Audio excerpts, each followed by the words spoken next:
Within a few days, President Biden is expected to officially announce a re-election campaign. He's already facing two Democratic challengers, and polls show there is a relatively negative view of the job he's done so far. Joining me now to discuss, Democratic Congresswoman from Michigan, Debbie Dingell. Congresswoman, welcome back to Fox News Sunday. Good morning, Shannon. Good to be with you. Okay, so you know that, listen, when we talk about approval ratings by an average of 11 points, the president is underwater there. We've got polling out of key early states like New Hampshire, where half of the Democratic primary voters there say don't run. The AP, 73% of people say they don't want him to run again. How worried are you about a potential lack of enthusiasm on the 24 election for this president, and should he give someone else a chance? I'm not worried at all. You will remember who you were talking to. I'm someone that does not believe in polls. They're a snapshot in time. I told all of you in 2016 that I thought Donald Trump could win, and then that Donald Trump was going to win. And even on election night, I was debating whether he was going to win on headlines, and I was right. So, you know, when I'm out there, I'm talking to people, and I'm in communities, and you don't know who he's going to be running against. In the Midwest, people think Joe Biden understands their challenges. They think that he's someone that cares.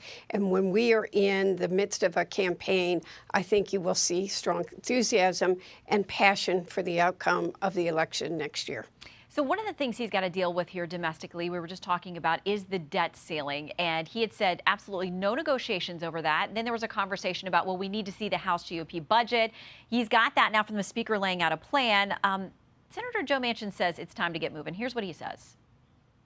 You should be able to respectfully disagree and sit down and talk about your differences. My difference is this. I believe that we have to get our finances in control and under control, our debt. You know, if you can't manage your debt, you're in serious problems, and ours is going out of control. You have also said this has got to start progressing. What's your message for the White House this morning? So I have two messages here. I want to be very clear that raising the debt ceiling is a separate discussion from spending. It is making sure that we pay our bills. We did it 3 times during the Trump administration, and both President Trump and President Reagan said you should not play games with raising the debt ceiling, honoring our bills. It hurts us internationally with where we are now. So let me be clear. We need to pay our bills. We need to honor them. And if we were into any way, shape, or form default on our spending, our working men and women across the country would have immediate consequences of increased credit card bills, auto payments, mortgage payments, etc. Do I think that people should sit down? Anybody who knows me, so let's get the debt ceiling done. Let's not play games. We shouldn't be doing it, and it's already hurting into what's going to happen to our economy, threatening, et cetera. Do I think that we should all be talking about how do we cut our spending? I'm always somebody that says sit down at the table, talk to each other, listen to each other. I think it's very important. I'm concerned about the budget that they put forward this week, and I'm not sure he's got the votes for it or not, because I don't think there are some Republicans that want to vote to cut education, reduce veteran spending by 22%. That's going to hurt veterans' health care. It's going to hurt Meals on Wheels. It's going to hurt cancer research. It's going to hurt law enforcement, first responders. And I do think that we got to look at who should be paying their fair share. I want to bring manufacturing back to this country. That budget's going to continue to support offshoring. But I want to sit at the table. I want to have discussions, because Joe Manchin is right, President Biden is right, everybody's right. We got to work towards reducing our spending, but doing it in the right way, that it doesn't hurt working men and women in this country and help the billionaires and corporations who aren't paying taxes. Yeah, and just as we've noted on the show before, back in 2006, President Biden said he was a no vote as a senator then on the debt ceiling, on raising it, because he said it was just rewarding reckless spending and it wasn't an unexpected situation. So the tables have turned. We'll see how they do on that. But one of the things that the speaker has proposed is getting people back to work who are able-bodied, do not have dependents at home. President Biden himself said this in '96 when voting for work requirements. He said the culture of welfare must be replaced with the culture of work. The culture of dependence must be replaced with the culture of self-sufficiency and personal responsibility. We've got 10 million job openings in this country. Recent survey shows about 3/4 of Americans, they back work requirements. So why not, as part of this proposal, get people back to work, again, if they're able-bodied and there are no dependents at home?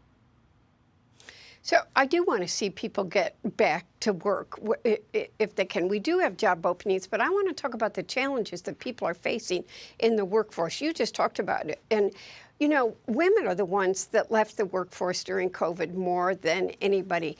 Child care isn't available. It's too expensive. 54% of people over 50 in this country are caring for someone that is older, is elderly. We have to have the support system in place so people can go back But again, into just the to be workplace. clear, and on these particular proposals, it wouldn't apply to people who have dependents at home. It wouldn't apply to pregnant women. Look, there may be people, look, I think everything should be on the table. That's why I say we go to the table and talk about it. But I also want to say that there are people that want to work that aren't able to work either. So let's sit down, let's talk about how you do it. But I really want people to understand, I have talked to so many people who want to go back into the workplace, but for many different reasons cannot do it. And I think we've got to address that as well. Caregiving being, I think, the biggest issue. The president this week laid out addressing that issue, but caregiving makes all other work possible, and we have a crisis in this country. Let's also talk about tax dollars when it comes to foreign policy, because this week, the special investigator overlooking Afghanistan and what's happening with our money there, he testified before the House Oversight Committee and essentially said he's been stonewalled by this administration in trying to track the money that we are sending into Afghanistan. Here's some of what he said. Unfortunately, as I sit here today, I cannot assure this committee or the American taxpayer we are not currently funding the Taliban. Nor can I assure you that the Taliban are not diverting the money we are sending from the intended recipients, which are the poor Afghan people. And that comes on the backs of this headline from the Washington Post. Afghanistan has become a terrorism staging ground again. How do you reassure the American people that our money is not flowing to terrorism? Well, I sincerely hope that our money is not flowing to terrorism.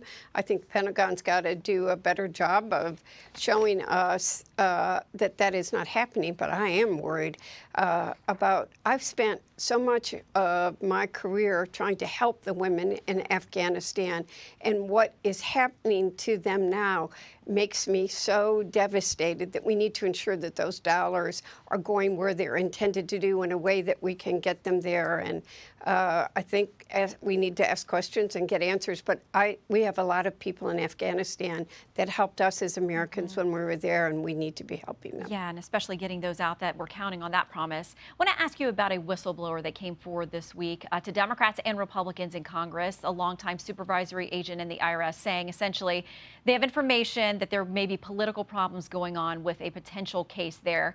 It's believed to be about Hunter Biden. Would you want to hear from that whistleblower? So I have two different things I want to say. One, I want to make it really clear that President Biden has made it clear since he went into office that there should be an independence of the Justice Department in any investigation, and I think he has tried to make that clear. I support whistleblowers. As a matter of fact, I think whistleblowers should be able to come forward, give us information, protect their identity, and I've led information to put more protections around them. I don't know what the facts of this case are. I have no details, and I'm not going to speculate on things that I don't know, but whistleblowers play an important part in our government if they believe that there is wrongdoing, and they do need to be protected. Okay, and quickly I want to ask you about the Supreme Court leaving mifepristone, the abortion pill, on the market while the legal fight about it plays out. I want to read you something from a pro-life OBGYN who wrote about this battle and the fact that she says the FDA has ignored safety issues with the pill. She says this, it fast-tracked the abortion pill using its accelerated drug approval authority, ludicrously designating pregnancy as a, quote, serious or life-threatening illness. She says as many as 7% of women who use abortion pills early in pregnancy need follow-up surgery. Up to 15% will experience hemorrhage and 2% will have an infection. So why shouldn't that be part of the conversation, legal and otherwise? Shouldn't the FDA's #1 priority be patient safety? The #1 priority, FDA, needs to be about patient safety. I don't think the Supreme Court, and I think they made that clear this week, you had conservative justices joining with others. that sent it back to the courts and have let the FDA do their job. You know, I think a lot of people don't understand what they wanted to do was to ban a drug that also is used in Cushing's syndrome. I was a woman that suffered from endometriosis and was trying to get pregnant. It helps fibroid uterine endometriosis. FDA is the scientific agency that is supposed to ensure that patients are safe and study these drugs. I'm certainly not in a position to know that. I'm not a medical expert, nor do I think the Supreme Court justices are. And we have agencies designed and set up to do the scientific process. And that's where I think the responsibility belongs. We will watch that legal battle play out. Congresswoman Dingell, thank you so much for your time. Subscribe to the Fox News YouTube channel to catch our nightly opens, stories that are changing the world and changing your life. From Tucker Carlson tonight.